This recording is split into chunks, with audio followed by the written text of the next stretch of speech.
Hey guys, re-recording this video because I didn't like the way I did it the first time. But this is a video essentially explaining how to get rid of the stiffness of your JG3 pedals. And essentially all that is just removing the rubber springs that it comes with, which are also very breakable. So I would highly suggest that you do that pretty quick, and replacing them with something more stable. Initially, I was using rubber bands. This pack is $1.75. And if you want to use rubber bands, sure, like go at it. But these are also breakable. Now, mind you, they lasted longer than the rubber springs because the rubber springs are very tense and very stiff within themselves. So a lot of pressure on them, they tend to break easily. I don't know why the seller decided to use those, but hey, he did. And I can't really complain because these pedals are $500, $575 through Amazon. So, but with that also, I decided to go with these, which are hair ties. Now, the ones that I use that you'll see later in the video are actually smaller than this, but these are, take one off, hair ties. Now, the one that I have, again, the one that I have is smaller than this, but you can take these, and essentially there's teeth on the, where the pedal sits, and you just, for these, you can double knot it around and essentially put it on the teeth, put it around the magnet that you will see later in the video, and that's it. So I'm sure that some of y'all probably just want to skip through anyway, and get to the part that you want to see, but I'm just explaining the options that you have early on, and that's pretty much it. All right, so I am back, and so this is what it looks like on the inside.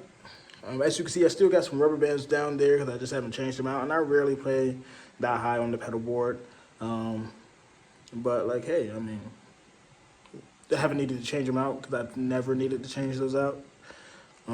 I probably will eventually. But matter of fact, we can do that today since I'm making this video. But yeah, so I took off the front part.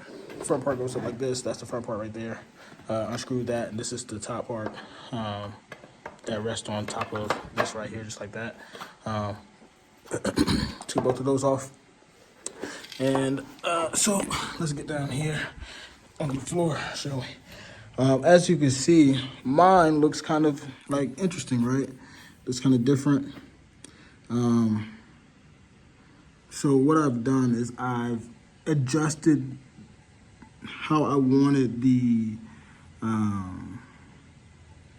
bands to be based off of the tension that they provide. And this one can't come off.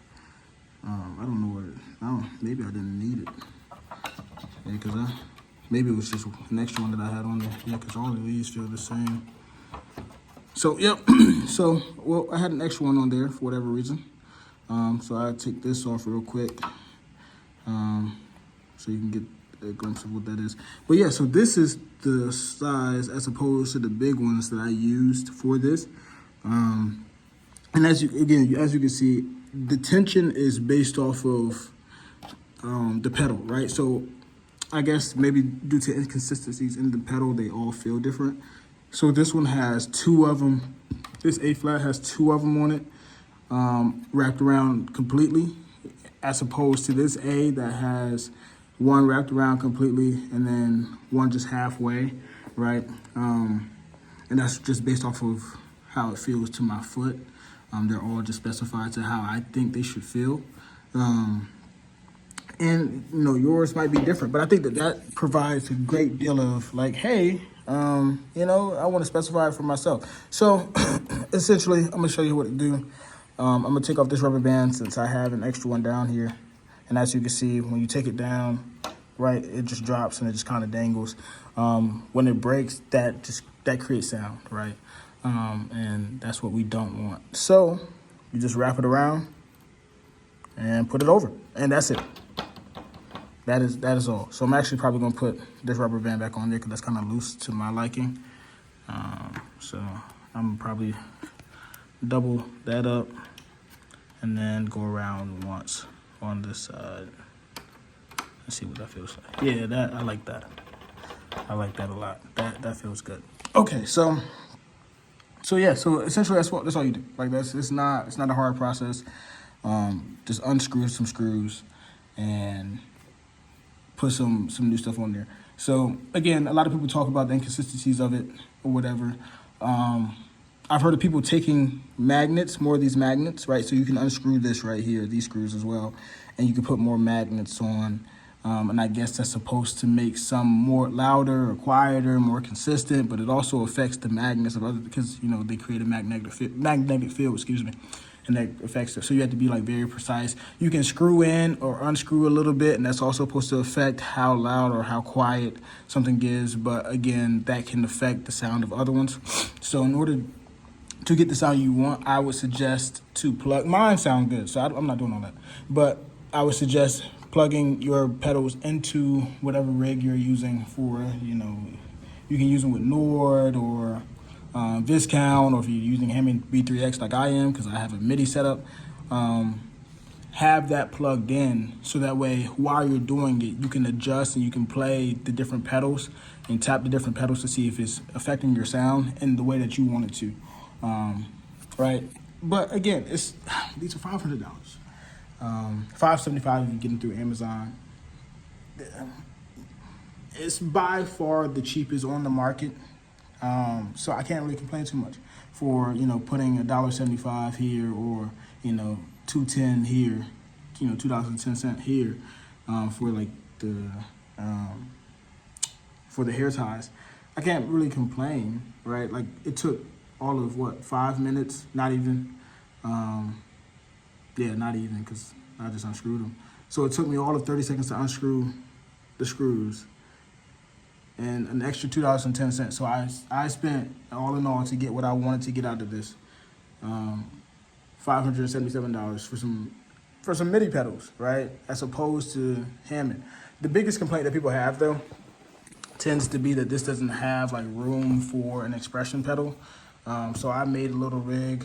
Matter of fact, I'll show you. Mine is ugly, so take it with a grain of salt. Stand by. So this is the little rig that I have, that I use. So the top of the expression pedal sits here, and then the foot sits here. And they have, the bottom of my expression pedal has like little things that keep it from sliding. But essentially, you can still put the plugs and everything in there as well. And it just kind of sits right here, which is kind of like the ideal, you know, spot for an expression pedal when playing Hammond. And yeah, that's pretty much it, man. Like, I don't have too much else to say. That's pretty much the cake of it. So you can use that. I know for a while I was using like a foam block, a white foam block.